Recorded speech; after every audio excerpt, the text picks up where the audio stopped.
bahwa exercise harga BBM di 80, 90 dan 100 pun negara udah siap Pak ya? Sudah siap. Yang kemarin diumumkan itu dengan asumsi 100, jadi kita sudah siap kalau sampai sana. Ya.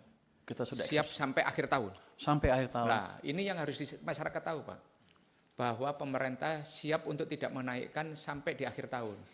Iya Pak, kami siap tidak menaikkan sampai akhir tahun untuk BBM bersubsidi ya Pak ya. Bantalan tersendiri, kalau kita diperlukan, kalau harga minyak naik tinggi sekali, misalnya nggak terkendali, jadi dari situ kita masih aman, Bapak-Bapak, Ibu-Ibu. Tentu saya akan ke Komisi 11 untuk meminta izin bagaimana mengelola anggaran soal itu untuk menjaga sustainabilitas, bukan APBN lagi pada waktu nanti negara kita. Tapi yang penting adalah dananya ada, cushion kita masih ada, nanti juga Pak Menteri ESDM menjanjikan pendapatan yang lebih dari kenaikan harga minyak dan harga batu bara di pasar dunia. Jadi masyarakat nggak usah khawatir, kita sudah hitung dengan exercise seperti itu. Kalau kepepet masih ada yang lain, kalau kepepet masih ada. Jadi pertahanan kita berlapis-lapis. Jadi saya ingin memastikan lagi nih Pak, ini apa yang Bapak sampaikan terakhir ini sangat penting ini untuk diketahui masyarakat Pak, bahwa exercise harga BBM di 80, 90 dan 100 pun negara udah siap Pak ya? Sudah siap. Yang kemarin diumumkan itu dengan asumsi 100, jadi kita sudah siap kalau sampai sana. Ya. Kita sudah siap sampai akhir tahun? Sampai akhir tahun. Nah ini yang harus masyarakat tahu Pak, bahwa pemerintah siap untuk tidak menaikkan sampai di akhir tahun. Iya Pak, kami siap tidak menaikkan sampai akhir tahun untuk BBM bersubsidi ya Pak ya, dengan asumsi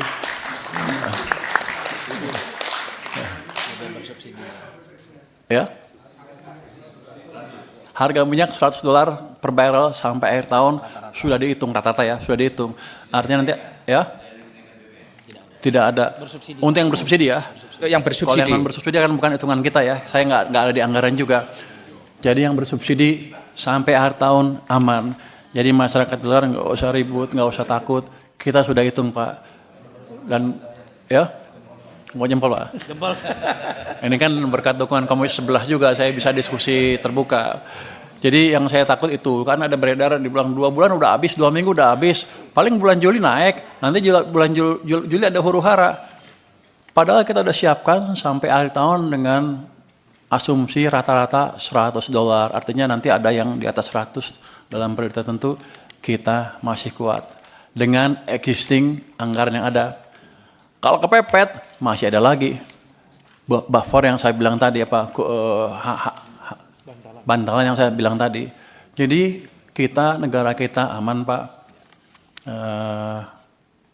Saya mohon dukungan aja terus dari Komisi 11 ke depan untuk memastikan kita bisa cukup smooth mengelola anggarannya. Soal dukungan aman Pak. Terima kasih Pak.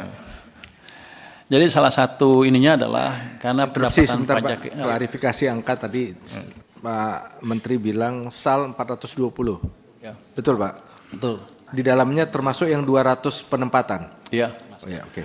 200 penempatan di bank dan saya tambah lagi 100, sisa masih 100 di BI. Dan jadi gini, tahun lalu kan kita sudah sempat laporkan defisit anggaran 2,9 sekian.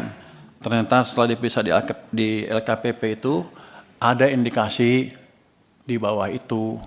Jadi mungkin di sekitar 2,8 sekian, nanti tunggu pengumuman resminya. Tapi itu memberikan ruang, karena jadi ada dana nggak dipakai kan, itu memberikan tambahan untuk tahun ini misalnya. Di satu sisi itu jelek karena saya nggak bisa ngabisin uang, tapi di sisi lain bagus ketika ada seperti ini, kita masih punya tambahan bantalan tadi Pak. Jadi anggaran kita aman. Nanti ada yang bilang Perbaya nggak bisa hitung. Saya udah ngitung anggaran sejak tahun 2002, 2003, 2005 kita hitung detail Pak. Saya dulu advisor pemerintah Indonesia dari Jepang, profesor dari Jepang.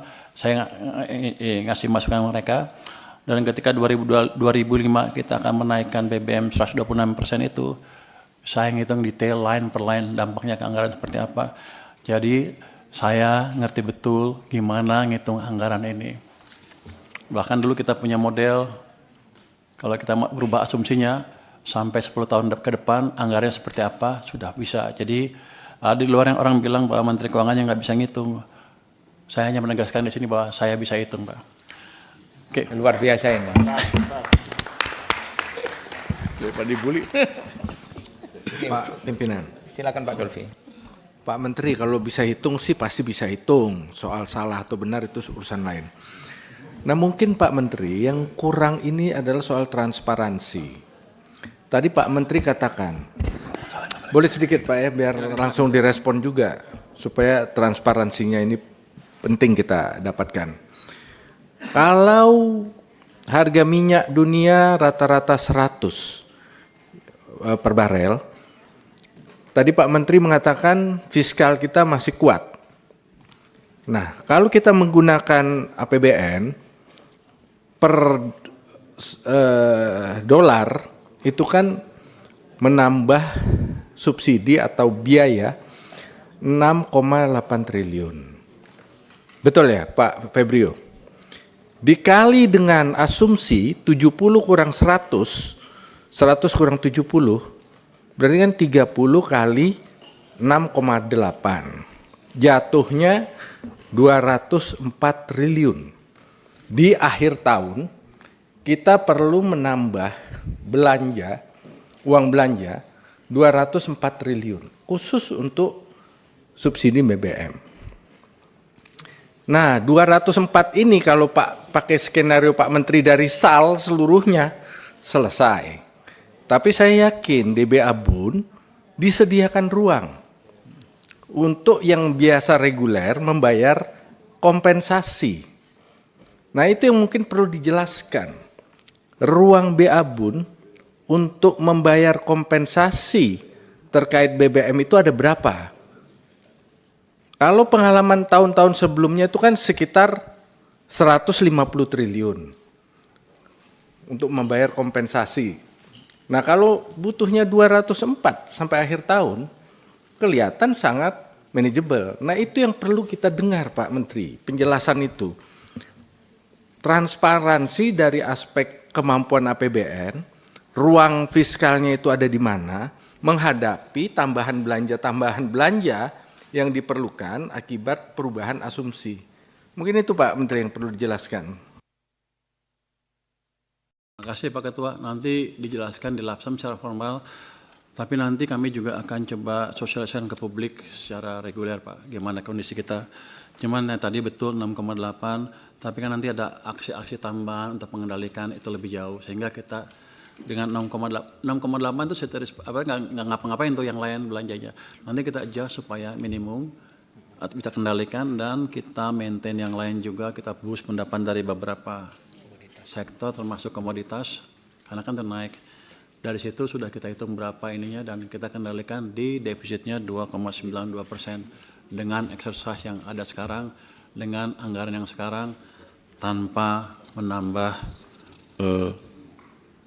tanpa menggunakan SAL, belum menggunakan SAL itu, jadi masih aman Pak. Tapi kita ada pengendalian, misalnya anggaran yang nggak jelas kita potong lagi Pak, yang nggak penting-penting kita kurangin gitu. Jadi tadinya gini, kita minta ada merapat di Kemenko Perekonomian dengan target seperti itu, kita minta kementerian dan lembaga mengusulkan lah, Anda mau dipotong berapa, apa yang dipotong.